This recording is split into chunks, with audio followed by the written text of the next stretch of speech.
The wolf was not limping when it went to bed. I know this because I had checked. Twice. Old habit, a king who lets his wolf develop a joint problem in the night is a king whose generals start watching the door differently. So I had run my hands down Fenn's legs at moonrise, the way my father taught me, pressing the joints in sequence. Nothing. The wolf had huffed at me with the patient contempt of a creature who considered himself above diagnostic routine and gone to sleep in the center of the hearthrug like a collapsed mountain. By morning he was limping. Not badly. Not the kind of limp that meant a real injury. Fenn had taken real injuries, 3 of them, and he never made a sound. This was something else. A considered limp. A limp with intention behind it. His right front leg lifted a precise half-beat too late with each step, just enough to be noticed, not enough to actually inconvenience him. When he thought I wasn't watching, the limp disappeared entirely. When he caught me watching, it came back with a slight addition, a small wince when the paw touched stone. I said nothing. The woman was in the wolf infirmary wing by the time I came through the east corridor, already there, already working, as if she had not been due to leave Thornwall before sunrise. Her traveling pack was still by the door. She had not unpacked it. This was something I noticed without meaning to notice it. Her name was Myra. She had come through Thornwall 6 days ago on her way to somewhere else, a wandering creature-mender with no pack affiliation and no fixed address, the kind of woman who traveled with a kit of small, sharp instruments and a way of looking at wounded animals that made them go still. She had stopped because one of my border wolves, Tam, the youngest, always the most reckless, had caught a foreleg in an old snare, and the pack had been unable to move him without making it worse. Someone had ridden out to find help. She had been the help. She had freed Tam in about 12 minutes, cleaned the wound in 5 more, and then spent the better part of an afternoon teaching the border patrol exactly why panicking around a snared wolf compounds the injury. She was not unkind about it. She was not warm about it either. She was simply direct, in the way that certain people are direct when they have done a thing so many times they no longer feel the need to cushion it for the sake of others' feelings.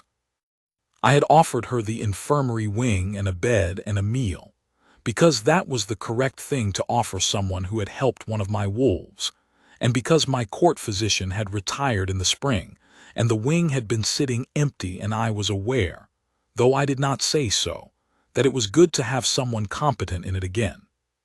She had taken the bed and the meal. She had organized the infirmary wing with an efficiency that suggested she found disorder personally offensive. She had tended to Tam and 2 other wolves who had been waiting for the physician's successor to be appointed, and then she had announced, on the evening of the 5th day, that she would be leaving in the morning. I had said, "Travel well." She had said, "Thank you for the hospitality," in the tone of someone completing a transaction. And that should have been the end of it. Except that Fenn was limping. I stood in the doorway of the infirmary wing and watched her crouch beside him. She had not called for me. She had not announced anything. She had simply found the wolf and gotten to work, because that was what she did. Fenn was performing his limp with great dedication, favoring the leg, sighing with periodic suffering. Myra took his leg in her hands and pressed the joint the way I had pressed it the night before. Her expression did not change. She pressed it again in a slightly different place. Then she looked at the wolf. Fenn looked back at her. There was a long silence. She said. She ran her hands down the leg a 3rd time, thorough and methodical. Then she sat back on her heels and looked at Fenn with an expression I could not quite read, not accusation, not amusement, something in between. "All right," she said to the wolf, not to me. "Let's see what we're working with." She began to treat the leg. I should have said something at that point. I should have told her that I had checked the leg myself at moonrise and found nothing wrong, that the wolf was in excellent health, that she was not obligated to delay her departure on Fenn's account. I did not say any of this. I turned and walked back down the corridor and spent the morning in council with my northern border lords, and I did not think about it. I thought about it. She was still there at noon.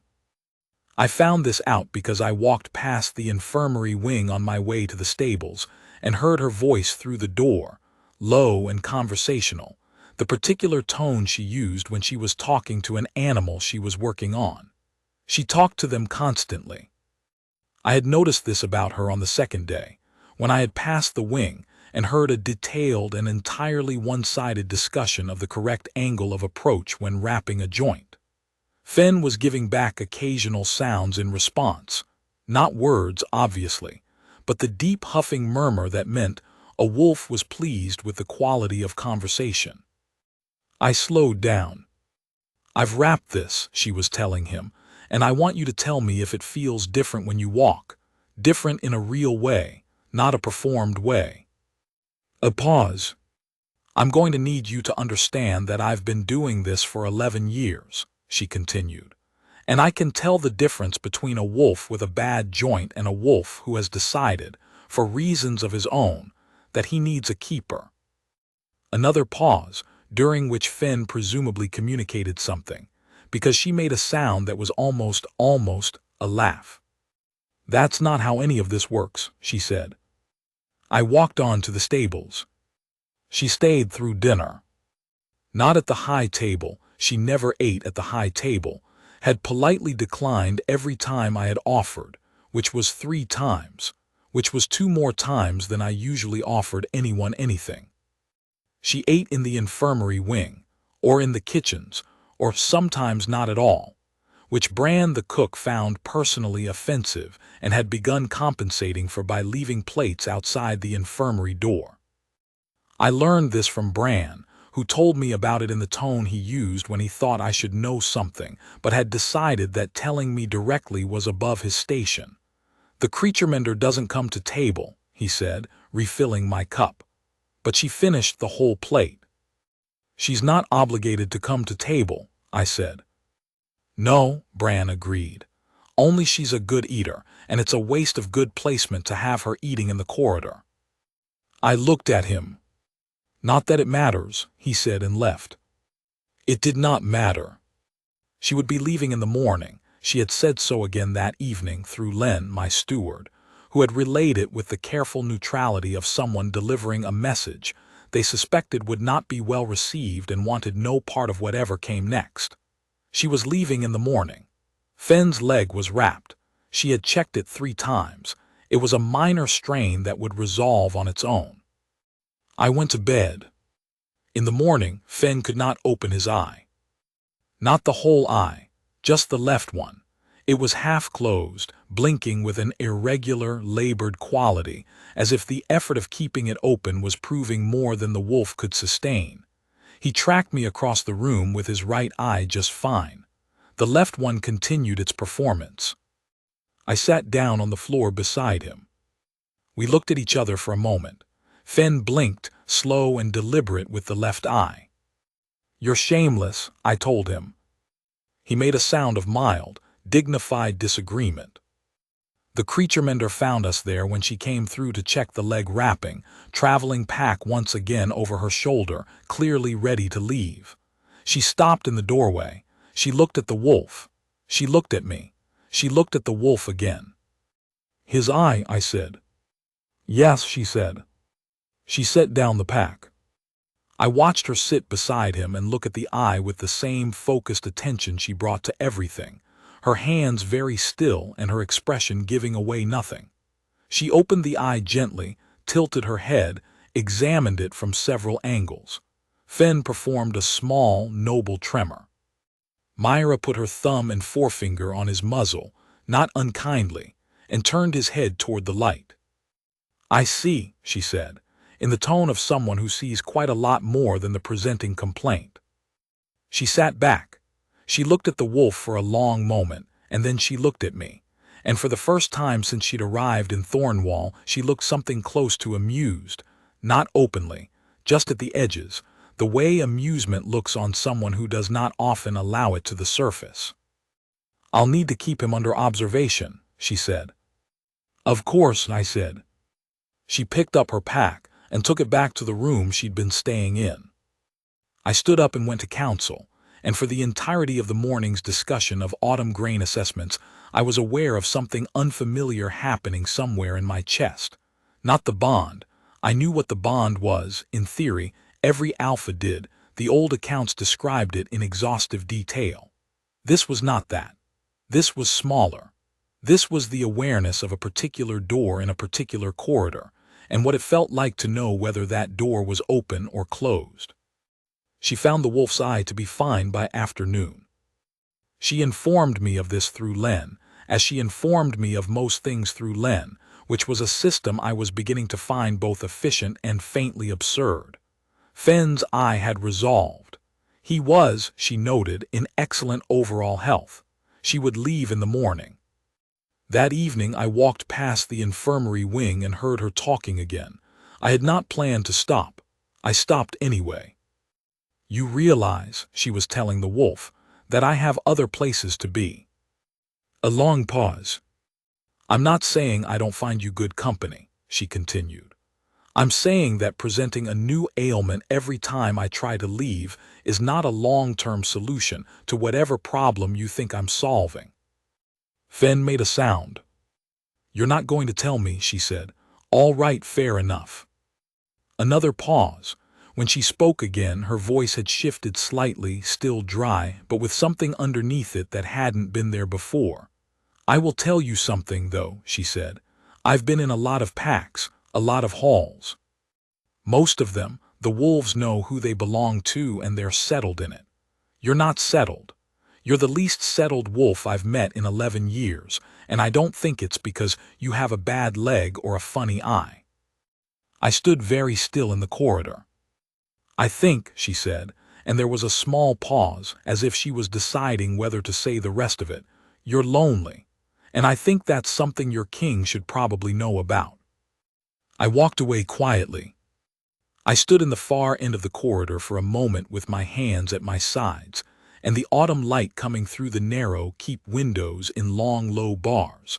And I thought about the fact that the wolf had apparently decided to solve his problem through veterinary channels, and whether that said something worse about Fenn or worse about me. I decided not to pursue the question. The Harvest Council met on the 10th day of autumn, which was also, it turned out, the 8th day of Myra's intended one-night stay in Thornwall. The council met in the Great Hall. The Great Hall was large and drafty and smelled of old timber, and the particular cold that stone buildings develop when autumn comes on quickly, and the fires haven't had time to warm the walls properly. 12 lords from the northern and eastern holdings, my 3 chief advisors, Bran hovering near the back with wine he was not technically supposed to bring to a council session, and Fenn, who had taken his customary position near the head of the table. Myra was in the infirmary wing. She was not in the Great Hall. She had not been invited to the Great Hall, because she was a traveling creature-mender and not a border lord, and inviting her would have required an explanation I was not sure I was prepared to give. Fenn sat through an hour of grain assessment and border taxation with the patience of a wolf who has learned that the humans require a certain amount of talking before they get to the point. He was well behaved. He was attentive. He tracked each speaker around the table with the steady regard that my wolves had always used in council, because they understood, in the way wolves understand things, that the quality of a pack's council meetings determines the quality of the pack's survival, and they took it seriously.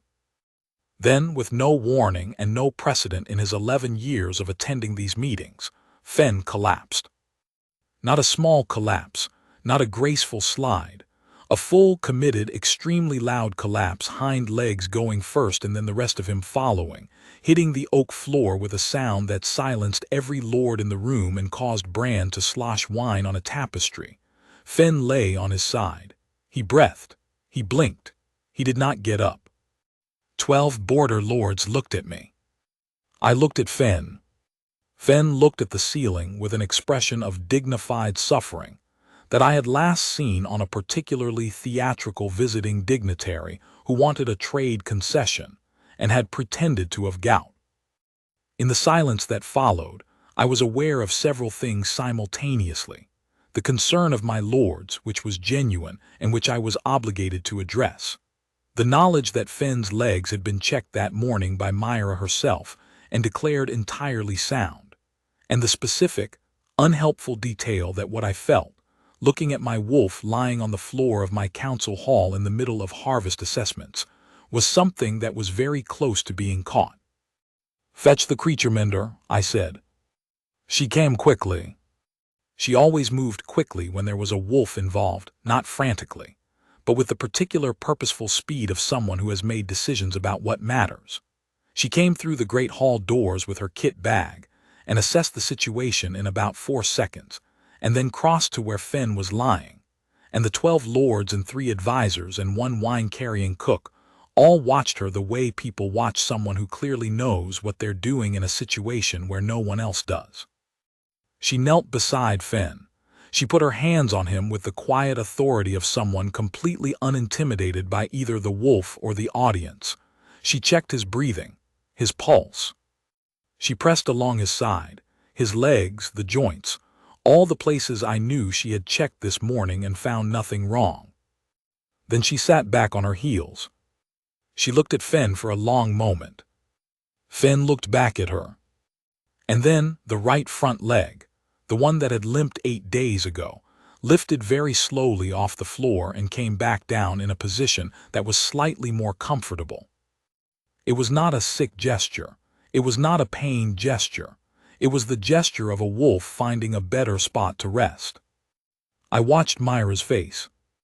The amusement that had been at the edges for the past several days came, finally, to the surface. Not a smile, exactly, something more than that, a brightness, as if a window had been opened that had been closed for a long time. And then she looked at Finn, and Finn looked at her, and she said with perfect composure to the wolf, in front of 12 border lords, "That's the 3rd time." And something in her voice, the dryness of it, the absolute unsurprised evenness of it, the way she said 3rd time with the weight of someone recounting an elaborate and entirely successful scheme she had watched unfold in real time, was so precisely the right thing that I heard a sound come out of me that I did not entirely recognize. I laughed. Not a polite sound, not the contained, careful thing I produced at court banquets when a visiting dignitary said something that required acknowledgement. An actual laugh, the kind that comes from somewhere that doesn't usually get a say in proceedings, surprised out of me by the completeness of the moment. Myra looked up. I was still laughing, only for a moment, only 2 or 3 seconds, but it was unmistakable. I could not recall the last time it had happened. My border lords had gone very still in the particular way of men who have just witnessed something unusual and are trying to decide how to file it. Myra looked at me. Something in her expression shifted, not the amusement which stayed, but something under it, a kind of recognition, the way you look at something you weren't expecting to find. "Your wolf," she said, "has been malingering for 8 days. "I'm aware," I said. "He's in perfect health." "I know. He has been in perfect health since I arrived." "Yes." She looked at me for another moment. Then she looked down at Finn, who had, now that everyone was looking at him, arranged himself with slightly more theatrical prostration. "Get up," she told him. Finn got up. He shook himself, walked to the wall, sat down, and began to clean his ear with great concentration, as if the last 20 minutes had been someone else's business entirely. The 12 border lords watched this. Bran watched this. My advisors watched this. And then Call, my oldest lord, who had been attending my father's councils before I was born and had therefore seen a great many things, made a sound into his cup that might, in a younger man, have been a laugh. The council resumed. I do not remember what we decided about grain assessments. She was in the infirmary wing when I found her, 2 hours later. She was packing. Not with haste. Myra did not do anything with haste, but with the methodical finality of someone who has extended a visit as far as it can extend. I stood in the doorway. She looked up. "He's well," she said. "Whatever you decide about a permanent physician, the wolves in residence are all sound. I've left notes on each one." She nodded toward the table, where a stack of paper sat with the kind of organized precision that I suspected was one of her natural languages. "Thank you," I said. She folded something into her pack. "I'll be gone before first light." "You don't have to be." She went still. Not for long, a breath, maybe two. Then she looked at me. Not the way she'd been looking at Fen for the past 8 days, the focused diagnostic regard of a mender assessing a complaint. Something different. Something that was asking a question she hadn't decided yet whether to put into words. "Myra," I said, and the name felt different in my mouth than it should have, different from the way it had felt the first 3 times I'd used it, which hadn't been many. "I have a vacancy. Not just the physician's. Thornwall's Wolf Infirmary has been without a permanent keeper for the better part of a year. The wolf who currently manages it has been making do with what he can arrange." She looked at me for a moment. Then she looked at the doorway behind me, and I knew she was thinking about where Fen was, and what he was doing, and I was grateful for the first time in 8 days that my wolf had the instincts of a king, even when he was pretending to have a limp. "That's a very polished way," she said slowly, "of telling me your wolf ran a scheme." "He's a very polished wolf. He faked a bad leg, a suspicious eye, and a collapse in the middle of your harvest council. In fairness, the council needed the break." She looked at me.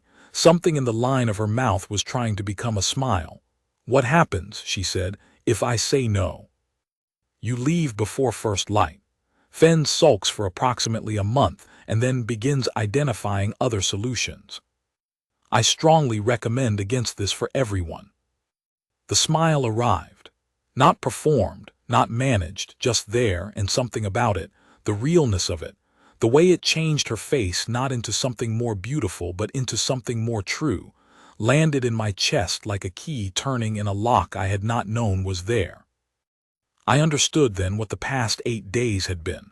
Not a scheme by a wolf, though it had been that too. Something older than schemes. The accounts had described it as recognition, a certainty without antecedent, a rightness that did not announce itself with thunder but with something quieter and more permanent. It did not feel like thunder. It felt like a long-held breath leaving my body. Like a door I had forgot was closed, opening onto something I had not known to miss.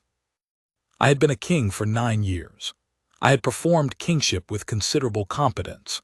I had sat in councils and signed treaties, and reviewed borders and managed, with reasonable success, the particular loneliness of being the most powerful person in a room where no one would tell you that you had laughed wrong, or packed your pack too soon, or that your wolf was running a campaign.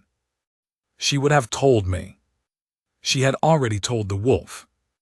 "There's a position," I said again, and my voice was steadier than the thing happening in my chest. "It's a real position. The pay is good. The keep is warm." I paused. "The senior wolf on staff is an accomplished malingerer, but his intentions are sound." "I noticed his intentions," she said. "I suspected you had." She looked down at the pack she'd been folding things into. Then she looked back at me. The brightness I had seen in her face when she laughed in the council hall was still there, not as strong but present, like an ember rather than a fire. "Show me the rest of the infirmary wing," she said. I showed her the rest of the infirmary wing. It was not a short tour. The wing was old, older than my father's time, built in an era when Thornwall's wolves had numbered in the hundreds, and the infirmary had been a small world of its own, with a herbarium attached to the south end and a separate recovery yard, and a storage system that had made sense to whoever designed it, and had not made sense to anyone since. I watched her walk through it the way she'd walked through everything I'd seen her encounter, with total, unperformed attention, cataloging and assessing, her hands touching things to understand them. "The herbarium's been empty," I said. "I can see that." The recovery yard drains badly in the east corner. That can be fixed. She pushed open the door to the south room, which had been used as storage since the last keeper left, and looked at the particular combination of neglect and potential that the room contained. This would be the treatment room, she said, not a question. It was. It could be again. She turned around. The autumn light through the south window was the good light, the one I hadn't realized I'd been noticing until right now, the low amber gold of late afternoon coming through old glass.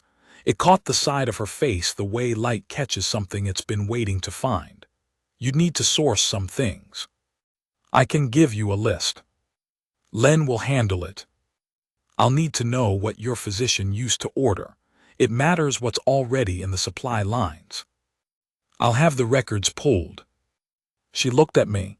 You're very easy to negotiate with, she said, for a king.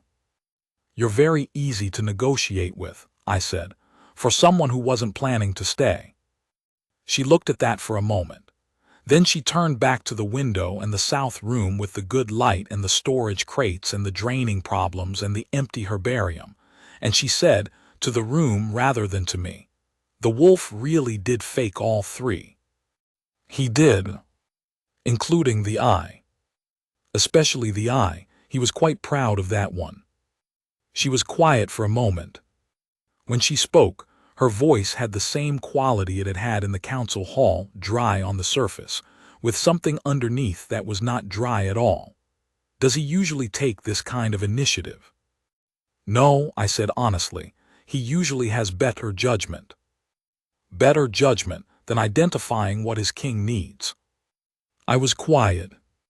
She turned then and looked at me directly, the way she had looked at the wolf's leg on the first day, not to find what she expected to find, but to find what was actually there. I let her look. I had spent 9 years presenting myself as the thing a room required me to be, and I was tired of it in a way I had not let myself know I was tired until someone walked into my infirmary wing and called a wolf's bluff without flinching. Tell me one thing, she said. All right. When Fenn first limped, when I was supposed to have left and he showed you the limp instead, a pause, you knew. Not a question. Yes, I said. You let it happen. Yes. She nodded once, as if this was a piece of information she was filing in the correct place.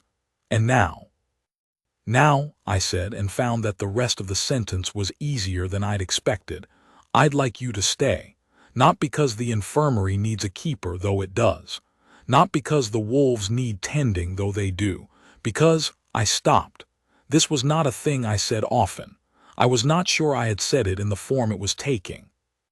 Because Thornwall is a quieter place than it looks, and I have been running it alone for a long time, and you are the first person who has walked into it in several years, who said the true thing directly, and did not seem to need anything from me in return for saying it. She stood very still. That probably sounds like less than it is, I said. No, she said quietly, it sounds like exactly what it is. She did not leave before first light. She did not leave in the days that followed either, though she did spend a significant portion of the next morning writing a list for Len that Len told me later was the most organized supply request he had ever received in 20 years of service, and he meant this as the compliment it was.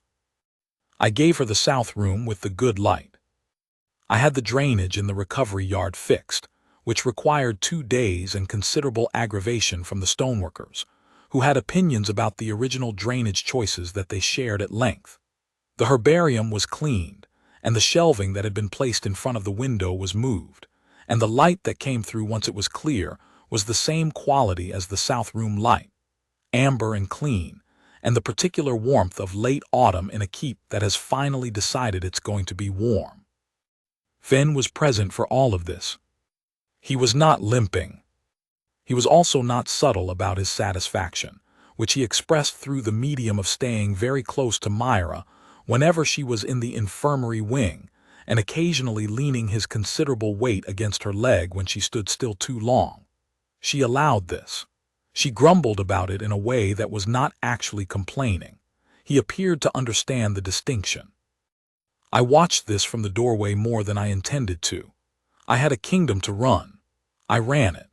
I attended councils and reviewed treaties and made the decisions that needed making, and I found that I did these things with a quality of attention I had not had for some time, the kind of attention that comes back when you stop spending a portion of it wondering what the day will hold.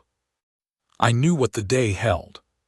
The infirmary wing at the east end, the south room with the good light, a wolf who had stopped limping and started smugging, and a woman who told true things directly and expected nothing back but the same.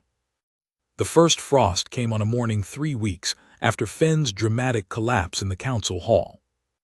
I found Myra in the herbarium before first light, planting something in the long planters she had built along the south wall. She did not hear me come in, or she heard me and was not startled by it, which amounted to the same thing. She kept working. "You're up early," I said. "If I wait for full light, the frost will have taken the seedlings," she said. "I need to get them in." I sat on the edge of the counter she'd built along the north wall. She had organized this room so efficiently it no longer looked like the same room, and watched her work. Her hands in the soil were the same as her hands on a wolf, precise and gentle and without hesitation. "Tell me about the 11 years, I said. She looked up. "You told Fenn you'd been doing this for 11 years, I said. "You didn't tell him where." She went back to the planting. "Everywhere," she said. "My mother's pack first and then 3 packs to the west, and then I stopped counting packs and started counting seasons." A pause. "It's a good way to do it if you don't mind moving. You get to see how different packs handle things. How different wolves are from each other.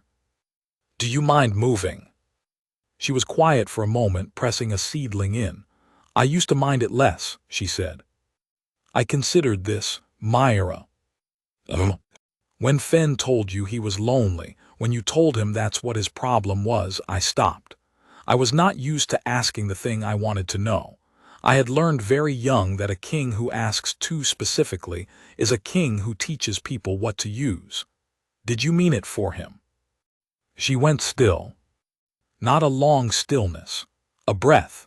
Then she sat back on her heels in the soil and looked at me directly, the way she had looked at me in the south room, to find what was there, not to project what she'd expected.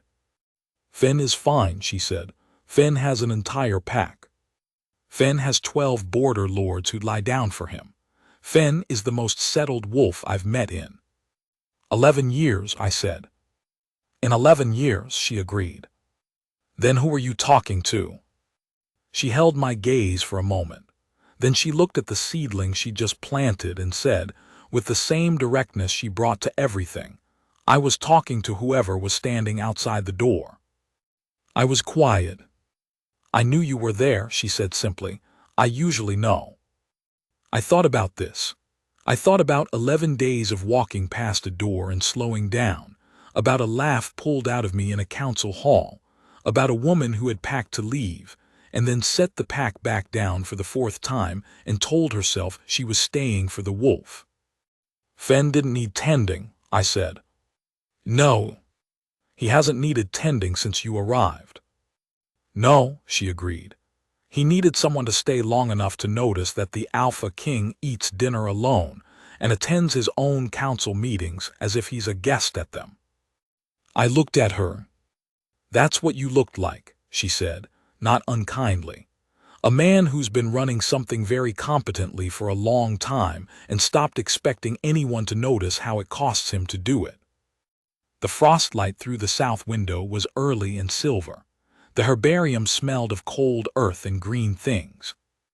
"I've noticed," she said, quieter, "in case you were wondering." I stood up from the counter.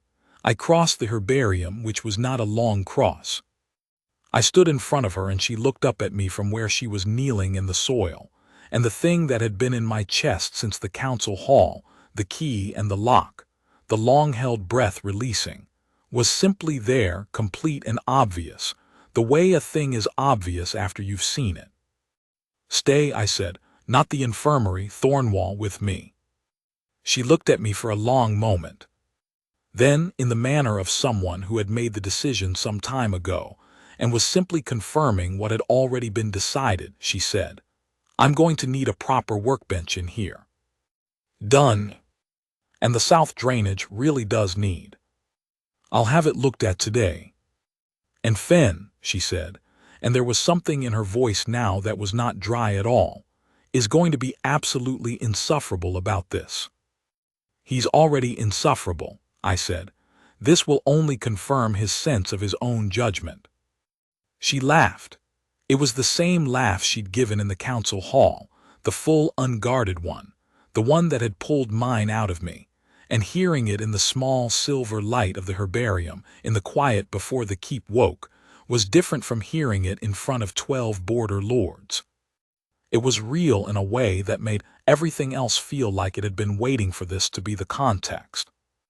I offered her my hand.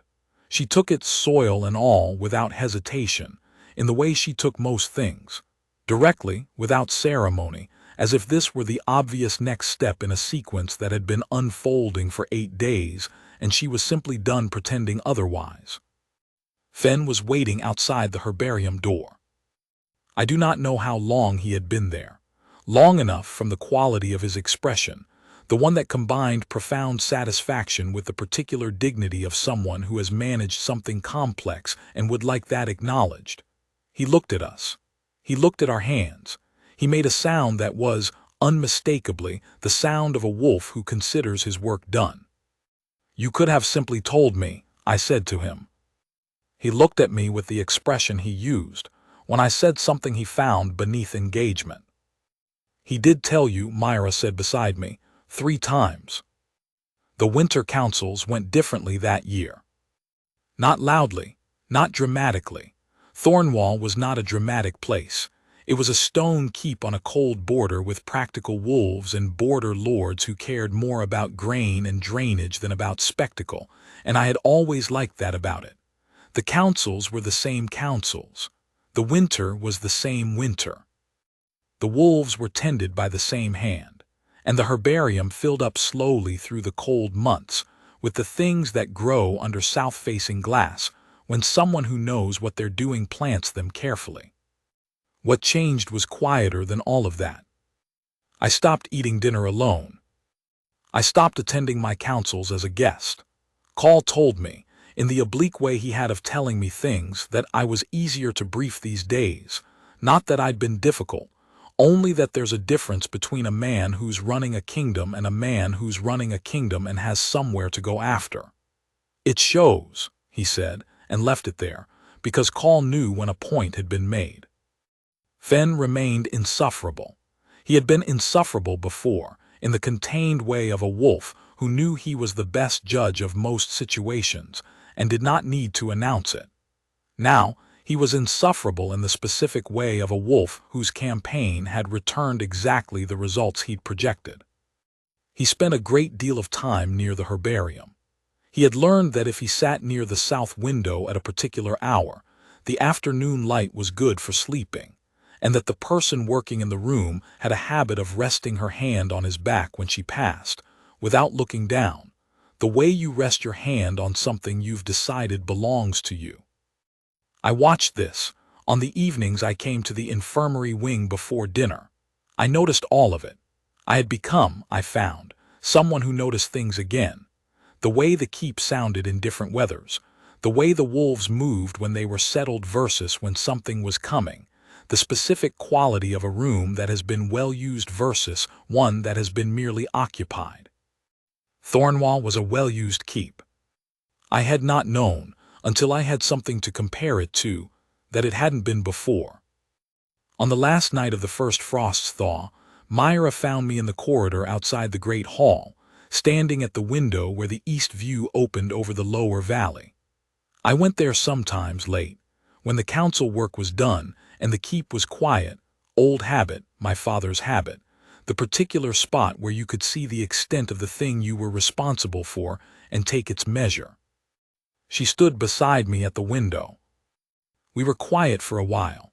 The valley was dark except for the border watch fires, 5 of them in a line, each one a wolf patrol doing its job through the cold. I knew the patrols by number and rotation. I had always known them. Knowing them felt different now, the way a list of names feels different when you've stopped carrying them alone. "What are you thinking about?" she asked.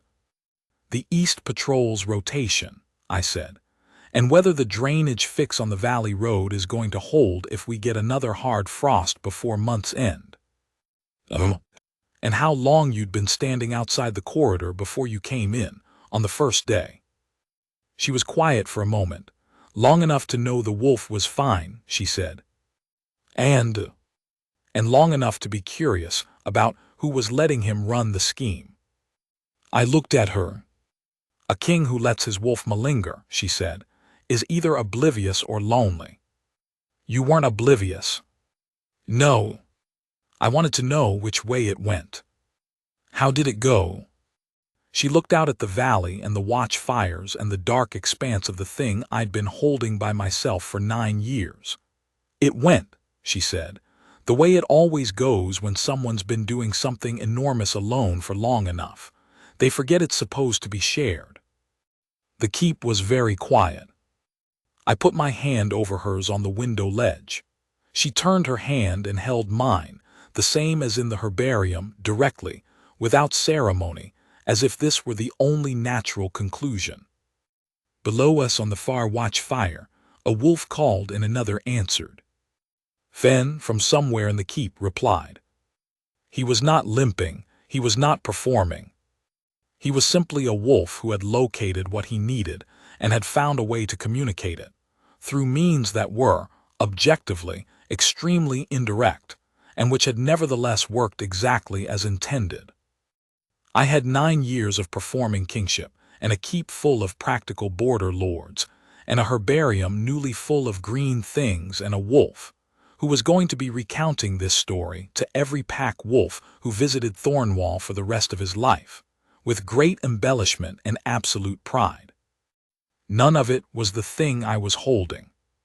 The thing I was holding was warm and direct, and had soil on her hands, and told true things without waiting to see if they were welcome. That, I had decided, was the thing Thornwall had been missing. I was not going to perform being grateful for it. I was simply going to hold it, quietly, with the same care she brought to the wolf's leg, thorough and without hesitation, checking every joint, finding nothing wrong. Everything, for the first time in 9 years, was entirely sound.